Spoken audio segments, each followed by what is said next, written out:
Монголын сургуулийн хууль зүйн сургуулийг эрхцүүлж олон улсын эрхцүүлч мэргэжлэр төгсөж байгаа нийт 120 орчим оюутнууд Хохны баярынхаа өргүү зардлыг хэмнэж хэмнэсэн мөнгөөр хавдар судлалын үндэсний төвийн туяа эмчилгээний засагт 9.3 сая төгрөгийн өртөгтэй өвчтөнд яаралтай тусламж үзүүлэхэд хэрэглэгддэг зүрхний дефибриллятор төхөөрөмжийг хандваллаа.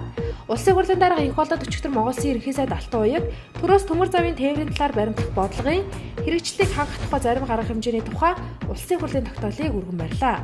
Улсын хурлын нийгмийн бодлого боловсрол соёл шинжилгээ ухааны байнгын хорооны хуралдаа өчигдөр болж тамхины нэлтийн тухай хууль нэмэлт өөрчлөлт оруулах тухай хуулийн төслийг хэлсэн ч гишүүдийн олонхон дэмжээгүй тул хуулийн төсөл унлаа.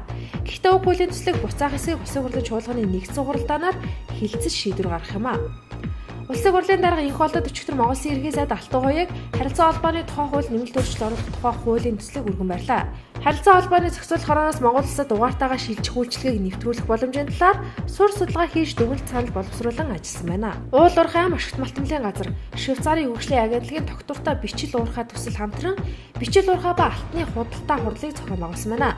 Энэ хоёр алтны роялти татварыг бууруулснаар алт тушаалт нэмэгдэж байгаа талаар яригджээ. 2012 онд бичил уурхай эрхлэгч 10,458 иргэн 354.6 кг алт толборлж байсан бол 2014 он гарсаар 38 иргэн 245.6 кг алтыг Монгол банкнд тушаасныг хурлын үеэр мэдээлжээ. Их Монгол нийтлэл төрөө бас байгууллагаас эдийн засгийн хөгжлийн сайд Батбаярыг авилгатай тэнцэх газар шалгуулах болсон талаараа өчигдөр мэдээллээ. Тус төрийн байгууллагаас эдийн засгийн хөгжлийн сайд Батбаярыг замын үдийн хөлийн бомб чиглэлд 20 тэрбумаар зам бариулахаар судлуулсан ажлыг төсөв төртгийг 33 тэрбум болгон зардал нэмүүлсэн хууль бус гэж үзэж байгаа мэнэ.